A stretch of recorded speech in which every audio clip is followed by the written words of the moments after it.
Hello నమస్తే welcome to hit TV. నేను మీ anchor Chandni. ఈరోజు మనతో పాటు ప్రముఖ కార్డియాలజిస్ట్ డాక్టర్ కిరణ్ తేజ గారు ఉన్నారు. సో గుండె సంబంధిత సమస్యల గురించి కొన్ని ముఖ్యమైన సమస్యల గురించి తెలుసుకోవడానికి ఈరోజు సార్ దగ్గరికి వచ్చేసాం. సార్ని అడిగి తెలుసుకుందాం. నమస్తే సార్. నమస్తే అండి.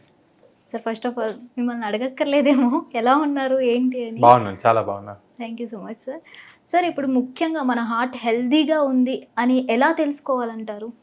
యూజువల్గా 40 ఏళ్ళు దాటిన ప్రతి వాళ్ళను రెగ్యులర్ చెకప్స్ చేసుకుంటూ ఉండాలి. ఎస్పెషల్లీ ఎవరికైతే రిస్క్ ఫ్యాక్టర్స్ ఉన్నాయో, అంటే బీపీ కానీ, షుగర్ కానీ, ఇతరత్ర అలవాట్లు కానీ, ఇలా ఉన్నవాళ్ళు 40 ఏళ్ళు దాటిన తర్వాత ఖచ్చితంగా సంవత్సరానికి ఒక్కసారి చెప్పిన బేసిక్ టెస్ట్లన్నీ చేయించుకోవాలి. లిపిడ్ ప్రొఫైల్ ఒకటి, HbA1c షుగర్ ఉన్నదా లేదా అని, బీపీ చెక్ చేసుకుంటూ ఉండాలి. మన బరువు ఎంత ఉన్నామో, ఎంత తగ్గాలి, రెగ్యులర్గా చెక్ చేసుకుంటూ ఉంటే హార్ట్ హెల్తీగా ఉన్నట్టు. సరే, బీపీ షుగర్ అనేవి ఇప్పుడు కామన్ అయిపోయాయి, చిన్న చిన్న ఏజ్లోనే ఇవన్నీ వచ్చేస్తున్నాయి కాబట్టి వీళ్ళు కూడా చెకప్ చేసుకుంటే బెటర్ అంటారా లేకపోతే ఏంటి? రిస్క్ ఫ్యాక్టర్స్ ఉన్నాయి, బీపీ షుగర్ ఆల్రెడీ ఉన్నాయి అంటే మాత్రం ఖచ్చితంగా రెగ్యులర్గా చెక్ చేసుకుంటూ ఉండాలి. ఏదైనా చిన్న సిమ్టమ్ వచ్చినా కూడా ఖచ్చితంగా చూసుకుంటూ ఉండాలి. 40 ఏళ్ళు దాటిన ప్రతి వాళ్ళను ఒకసారి మాత్రం సంవత్సరానికి అన్ని పరీక్షలు చేయించుకోవాలి. ఓకే, ఎటువంటి పరీక్షలు సార్ అవి? మనం యూజువల్గా మీకు ఒకవేళ గుండె నొప్పి అవి లేవనుకోండి, అప్పుడు just sugar test, HbA1c, fasting, post lunch, cholesterol కోసం లిపిడ్ ప్రొఫైల్, రెగ్యులర్గా బీపీ చెక్ చేసుకునేది, కిడ్నీలు ఎలా పనిచేస్తున్నాయని చూడడానికి RFT ఎలక్ట్రోలైట్స్ ఇవి చేయించుకోవాలి. అలా కాకుండా మనకి ఫ్యామిలీలో వంశపారపర్యంగా గుండె జబ్బులు తక్కువ వయసుకి వస్తున్నాయి, 45-50 ఏళ్ళకి మీ నాన్నగారికి కానీ అన్నదమ్ములకు కానీ చిన్న వయసులో గుండె జబ్బులు ఉన్నాయి అంటే ఖచ్చితంగా ఒక సిటీ, ఏమీ సిమ్టమ్స్ లేకపోతే సంవత్సరానికి 40 ఏళ్ళు దాటాక ఒక సిటీ యాంజియోగ్రామ్ చేయించుకోవడం మంచిది. అంటే హార్ట్ అటాక్ జెనెటిక్ పరంగా కూడా వస్తుంది? చాలా వస్తుందండి. ఓకే, అంటే చాలా మందికి తెలియదు ఇది జెనెటిక్ పరంగా కూడా వస్తుంది, ఏముందిలే ఓవర్ వెయిట్ వల్ల లేదంటే జిమ్ కి పోవడం వల్ల వస్తుంది అనుకుంటున్నారు. లైఫ్ స్టైలే కాకుండా కొంతమంది అన్ని లైఫ్ స్టైల్స్ బాగా ఫాలో అయిన వాళ్ళు కూడాను జన్యు పరంగా వచ్చే డిసీజులు వస్తూనే ఉంటాయి. ఓకే, వాళ్ళ కొలెస్ట్రాల్ మెటబాలిజంలో అవసరం ఉన్న జీన్స్ ప్రాబ్లం ఉండడం కానీ, లేకపోతే కాల్షియం ఎక్కువగా డిపాజిట్ అవుతూ ఉండడం కానీ, ఇది వంశపారపర్యంగా బాగా ఎక్కువగా వస్తుంది.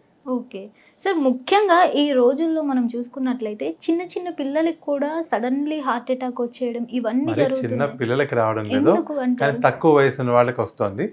ఎందుకు అనే దానికి ఎవరి దగ్గరనూ ఆన్సర్ లేదు. అంటే అందరూ అనుకున్నది, మనము కొంచెం ప్రూవ్ అయినవి ఏమిటంటే లైఫ్ స్టైల్ మారడం. ఇదివరకు ఎవరి పనులు వాళ్ళు చేసుకుంటుండే, ఇప్పుడు పెద్దానికి వేరే వాళ్ళ మీద డిపెండ్ అవ్వడం. ఇదివరకు 9 గంటలకు పడుకుని 5ంటికి లేచేవారు, ఇప్పుడు ఎవరు దానికి ఆపోజిట్గా చేస్తున్నారు. స్మోకింగ్ కానీ, ఆల్కహాల్ కానీ చాలా ఫ్రీక్వెంట్గా అయిపోయాయి. Every Friday evening, Saturday evening మీరు బయట చూసినట్టయితే అన్ని రెస్టారెంట్స్ ఫుల్ ఉంటాయి, ఎవరు ఇంట్లో వండుకున్నట్టుగా కూడా అనిపించదు. సో ఇటువంటి లైఫ్ స్టైల్ చేంజెస్ కానీ, చాలా మందికి ఇప్పుడు ఉద్యోగరీత్యా స్ట్రెస్ చాలా ఎక్కువగా ఉంటుంది. బయట ట్రాఫిక్ బిజీగా ఉండి స్ట్రెస్ ఎక్కువ ఉంటుంది, ఇంట్లో ఇష్యూస్ వల్ల స్ట్రెస్ ఎక్కువ ఉంటుంది. సో ఈ స్ట్రెస్ అనేది ఈ మధ్య కాలంలో చాలా ఫ్రీక్వెంట్గా మోస్ట్ ఇంపార్టెంట్ కాజ్గా పరిగణిస్తున్నారు. ఓకే సార్, స్ట్రెస్ అనేది నిజంగా ప్రతి ఆర్గన్కి డ్యామేజ్ చేసే ఒక ఇదనే చెప్పుకోవచ్చు అంటారా? అవును. ఓకే, ఎందువల్ల అంటారు సార్? స్ట్రెస్ అనగానే బ్రెయిన్ చాలా హార్మోన్స్ రిలీజ్ చేస్తుంది. అందులో కొన్ని హార్మోన్స్ కొంచెం డేంజరస్ ఉంటాయి. సో అటువంటి నార్మల్గా ఉన్న టైం, ఇప్పుడు మీరు నార్మల్గా కూర్చున్నారు, మీ గుండె రేటు 70 ఉంటుంది, మీరు పరిగెత్తారు, అది 110, 120కి వెళుతుంది, అదే స్ట్రెస్. సో అలా పరిగెత్తినప్పుడు మాత్రమే అయితే మంచిది, కానీ లైఫ్ మొత్తం అలా టెన్షన్లో ఉండి హార్ట్ చాలా ఎక్కువగా పనిచేయాల్సి వస్తుంది, వాటికి కావాల్సిన కెమికల్స్ ఎక్కువగా రిలీజ్ అవుతున్నాయి, అప్పుడు రిస్క్ ఎక్కువ ఉంటుంది. సార్, ఇందాక మీరు చెప్పినట్టు ఈ రోజుల్లో ఫుడ్ ఇంట్లో వండుకోవడమే మానేస్తున్నారు, రెస్టారెంట్స్లోనే ఉంటున్నారు. కొంతమందికి తిన్నప్పుడు హెవీ స్వెట్ వస్తూ ఉంటుంది, అలా స్వెట్ వచ్చినప్పుడు తినడం ఆపేయాలి, మసాలా ఫుడ్ కానీ ఏదైనా కానీ అంటూ ఉంటారు. దీనివల్ల కూడా ఒక సిమ్టమే హార్ట్ అటాక్ వచ్చే ముందు అంటూ ఉంటారు. ఇది ఎంతవరకు కరెక్ట్ సార్? తిన్నప్పుడు స్వెట్ కంటే కూడా ఒక పదం ఉంది, పోస్ట్ ప్రాండియల్ యాంజినా అంటాము. అంటే తిన్న తర్వాత ఛాతి బరువుగా అనిపించడం, ఏదైనా ఇలా పిసికేసినట్టుగా అనిపించడం, మళ్ళీ కొంచెంసేపటికి తగ్గడం, అదే నొప్పి నడుస్తున్నప్పుడు రావడం, మళ్ళీ కూర్చుంటే తగ్గడం, ఇటువంటి సిమ్టమ్స్ ఉన్నాయి అంటే దెన్ గుండెది ఉండే ఛాన్స్ ఉంది. కానీ ఎక్కువగా తినతో స్వెట్టింగ్ అనేది చాలా మందికి స్పైస్ వల్ల కూడా రావచ్చు. స్వెట్టింగ్ ఒకటే గుండె జబ్బు అనుకోవడానికి లేదు, కొంతమందికి గ్యాస్ట్రైటిస్ వల్ల కూడా సిమ్టమ్స్ రావచ్చు. సో తినగానే వస్తుంది, కానీ కడుపు మంటలా కాకుండా ఇలా హెవీగా అనిపిస్తుంది, ఇలా పిసికేసినట్టుగా అనిపించి మళ్ళీ కొంచెం తగ్గుతుంది, అటువంటి సిమ్టమ్స్ చూపిస్తున్నారు, ఇలా క్రిప్పింగ్ చూపిస్తున్నారు అంటే గుండెది ఉండే ఛాన్స్ ఎక్కువ. మీరు ఇప్పుడు గ్యాస్ట్రో అన్నారు కాబట్టి సార్, చాలా మందికి హార్ట్ సైడ్ పెయిన్ వస్తూనే ఉంటది. అందులో ఏది హార్ట్ ప్రాబ్లమ్‌కి సంబంధించి అంటారు? ఏది నార్మల్ పెయిన్ అంటారు సార్? మీరు నమ్ముతారో నమ్మరో మా దగ్గరికి వచ్చే చాలా పేషెంట్స్ అందరూ కూడా ఫస్ట్ గ్యాస్ట్రిక్‌కి వెళ్ళి వచ్చిన అవును. వాళ్ళే. ఓకే. సో సింప్టమ్స్ 2 సిమిలర్‌గా అనిపిస్తాయి వాళ్ళకి. ఓకే. సో ఎలా డిఫరెన్షియేట్ చేయాలి? సో హ్మ్. నొప్పి గనక ఒక చోట చూపించలేకుండా లోకలైజేషన్ అంటాం. ఓకే. మొత్తం ఛాతంతా బరువుగా అనిపిస్తున్నట్టుగా అనిపించి, ఓకే. ఎడమవైపు చేతికి పాకుతున్నట్టుగా అనిపించి, దవడకి ఇది వెళుతుంది అంటే అది ఓకే. మోస్ట్‌లీ గుండెది ఉండే ఛాన్స్ ఎక్కువ. ఓకే. అలా కాకుండా ఓన్లీ ఈ ఛాతీ మధ్య భాగానికి వెనక మండినట్టుగా ఉండి తిన్నప్పుడు వచ్చి తర్వాత తగ్గిపోతుంది అంటే గ్యాస్ట్రిక్ ఉండే ఛాన్స్ ఎక్కువ. ఓకే. నడిచినప్పుడు సిమ్టమ్స్ వస్తున్నాయి, మెట్లు ఎక్కినప్పుడు సిమ్టమ్స్ వస్తున్నాయి, అవన్నీ కూడాను మళ్ళీ హార్ట్కి సంబంధించినవి. అటువంటి సిమ్టమ్స్ అంటే అటువంటి రిలేషనే లేదు అంటే యూజువల్గా గ్యాస్ట్రిక్ సంబంధించింది. ఓకే. సార్ ఇప్పుడు మనం చాలా వరకు కూడా హార్ట్ అటాక్ వచ్చే ముందు కొన్ని సిగ్నల్స్ అంటూ మనకు ముందుగానే ఉండే అవకాశం ఉందంటారా సార్? యూజువల్గా చాలా మందికి సిమ్టమ్స్ వస్తాయి. ఓకే. ఎస్పెషల్లీ 50-60 ఏళ్ళ వాళ్ళు ఏమనుకుంటారంటే నడుస్తుంటే ఆయాసం కానీ నొప్పి కానీ వచ్చినప్పుడు వాళ్ళ వయసు అయిపోవడం వల్ల వస్తుంది అనుకుని నడక తగ్గించేస్తారు. ఓకే. సో వాళ్ళ సిమ్టమ్స్ని వాళ్ళే కంట్రోల్ చేసుకుంటారు.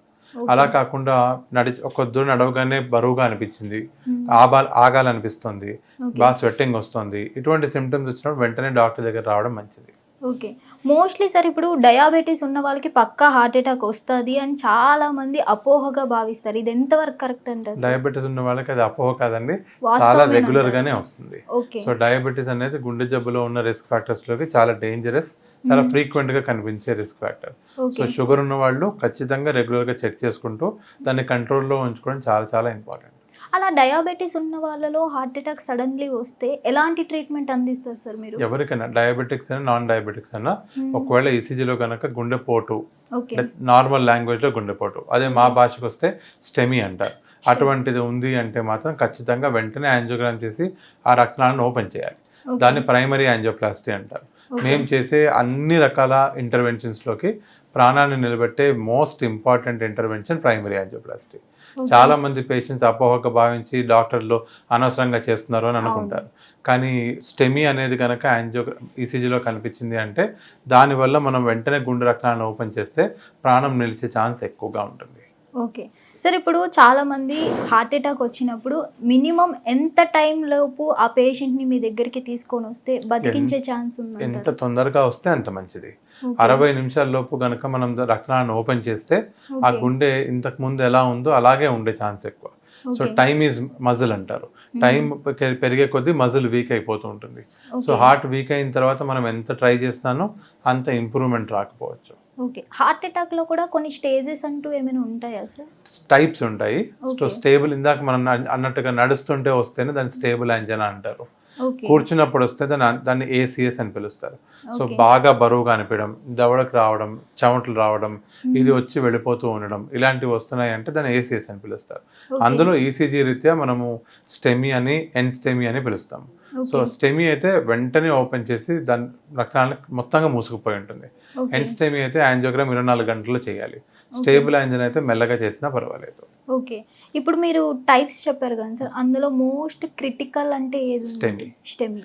దాని అర్థం గుండె రక్తనాళం మొత్తంగా మూసుకుపోయింది అని. అలాంటి సిచ్యువేషన్‌లో ట్రీట్మెంట్ ఏమి ఇస్తారు సార్? వెంటనే దాన్ని ఓపెన్ చేయాలి. ప్రైమరీ యాంజియోప్లాస్టీ అంటాము. యాంజియోగ్రామ్ చేసి ఏ రక్తనాళం అయితే క్లోజ్ అయిపోయిందో దాన్ని మొత్తం ఒక చిన్న వైర్ పాస్ చేసి చిన్న స్టెంట్ పెడితే అది నార్మలైజ్ అయిపోతుంది. ఓకే. అంటే సార్ ఇప్పుడు చాలా మంది స్టంట్స్ వేయించుకుంటూ ఉంటారు కదా, మినిమం ఎన్ని వేయించుకోవచ్చు అంటారు సార్? అలా ఎప్పుడు ఇన్ని నంబర్ అని ఉండదు. కొంతమంది 4-5 వేసుకున్నా బాగుంటుంది. కాకపోతే యూజువల్గా 3 అంతకన్నా ఎక్కువ స్టెంట్లు అవసరం పడుతున్నాయంటే బైపాస్ సర్జరీ ఒక ఆప్షన్ కింద ఇవ్వాలి. మినిమం ఎంత వరకు లిమిట్ ఉంటుంది సార్? ఇన్ని అనేం లిమిట్ లేదు. ఎన్ని డిపెండింగ్ ఆన్ పేషెంట్ బట్టి వేస్తాము. కొంతమంది మాకు బైపాస్ వద్దు అంటారు, వాళ్ళకి 4-5 బ్లాక్స్ ఉంటాయి, అలాంటి వాళ్ళకి 4-5 వేస్తారు. కానీ ఎప్పుడైనా సరే మళ్ళీ మూసుకుపోయే ఛాన్స్ ఎన్ని వేసాము, ఎంత లెంగ్త్ వేసామనే దాన్ని బట్టి ఉంటుంది. సార్ చాలా మంది బైపాస్ వద్దు అంటారు అంటున్నారు కదా, మెయిన్ రీజన్ ఎందుకు సార్? చాలా మంది వద్దన్నారు, కొంతమంది వద్దంటారు. ఎందువల్ల సార్? వాళ్ళు అంటే బైపాస్ అనేది ఒక మేజర్ సర్జరీ కదా, మేము మొత్తం ఓపెన్ చేయాల్సి వస్తుంది కాబట్టి దానికి వద్దు అంటారు. ఇప్పుడు దాంట్లో కూడా మినిమల్ ఇన్వేజివ్ అని, రోబోటిక్ సర్జరీ అని అవన్నీ కూడా వచ్చున్నాయి. ఓకే. ఈ రోబోటిక్ సర్జరీస్ ఎంత వరకు సేఫ్ అంటారు సార్?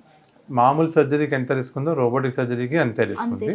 కాకపోతే మామూలు సర్జరీస్కి మంచి డేటా ఉంది, ఇంకా రోబోటిక్ సర్జరీస్కి డేటా రావాలి. అంటే ఇంకొన్నేళ్ళు అయిన తర్వాత అన్నీ బాగున్నాయి అంటే రోబోటిక్ సర్జరీకి చాలా మంచి పేరు వస్తుంది. విచ్ వన్ బెటర్ అంటారు సార్ మీరు? అలా ఎప్పుడు చెప్పలేమండి, అది పేషెంట్ బట్టి మార్చాలి. ఓకే, పేషెంట్ బట్టి, ఆపరేటర్ బట్టి. అందరూ రోబోటిక్ చేస్తాము, మినిమల్ ఇన్వేజివ్ చేస్తామంటారు, కానీ కొంతమంది మాత్రమే దాంట్లో ఎక్స్పర్ట్స్ ఉంటారు. ఓకే, క్యూర్ దేనిలో మంచిగా ఉంటుంది? రెండు చేసే ప్రొసీజర్ సేమ్, చేసే విధానం వేరు అంతే. అంటే ఈజీ టు క్యూర్ అంటే మీరు ఏం చెప్తారు? అంటే పేషెంట్కి తొందరగా నయం అయిపోవాలి, పెద్దగా నొప్పి ఉండకూడదు, వెంటనే లేచి నడవాలి అనుకుంటే మినిమల్ ఇన్వేజివ్ పెద్దది మంచిది. కానీ సర్జరీ బాగా అంటే యూజువల్గా సర్జన్స్ చాలా ఓల్డ్ ట్రైన్ ఉంటారు కదా, వాళ్ళందరికీ మెయిన్ అంటే బైపాస్ ఓపెన్ సర్జరీనే వస్తుంది, మినిమల్ ఇన్వేజివ్ ఇంకా రాదు. అలాంటప్పుడు వాళ్ళు మినిమల్ ఇన్వేజివ్ ట్రై చేయకూడదు. సో ఎవరైతే మినిమల్ ఇన్వేజివ్ బాగా ట్రైన్డ్ ఉన్నారో వాళ్ళు మాత్రమే చేయాలి. హిట్ టీవీ యాప్, ఇందులో short news, live news, entertainment shows, movies, digital magazines తో పాటు మీ జిల్లా వార్తలను కూడా ఫ్రీగా చూడొచ్చు. ఇంకెందుకు ఆలస్యం, వెంటనే హిట్ టీవీ యాప్ ని డౌన్లోడ్ చేసుకుని ఫ్రీగా ఎంటర్టైన్మెంట్ పొందండి. Hit TV app. Hit TV app. Please download hit TV app. Hit TV app ని ఫ్రీగా డౌన్లోడ్ చేసుకుని ఎంజాయ్ చేయండి. మీకు నచ్చిన ఎంటర్టైన్మెంట్ కోసం హిట్ టీవీ యాప్ ని ఫ్రీగా డౌన్లోడ్ చేసుకుని ఎంజాయ్ చేయండి. హిట్ టీవీ యాప్ ని డౌన్లోడ్ చేసుకుని ఆస్వాదించండి, ఆశీర్వదించండి. ఇంతమంది సెలబ్రిటీలు హిట్ టీవీ యాప్ ని డౌన్లోడ్ చేసుకోండి అని చెప్తున్నారంటే ఎంత మంచి యాప్ ఆలోచించండి. అమెరికా అమెరికా అమెరికా అమెరికాలో చదవాలనుకునే వాళ్ళకి విశ్వసనీయమైన పేరు మన శౌర్య కన్సల్టెన్సీ. UK లో 1 year masters, UK లో 1 year masters, 2 years work permit up to 5 years visa. Contact Saurya Consultancy. Contact 89851 89851.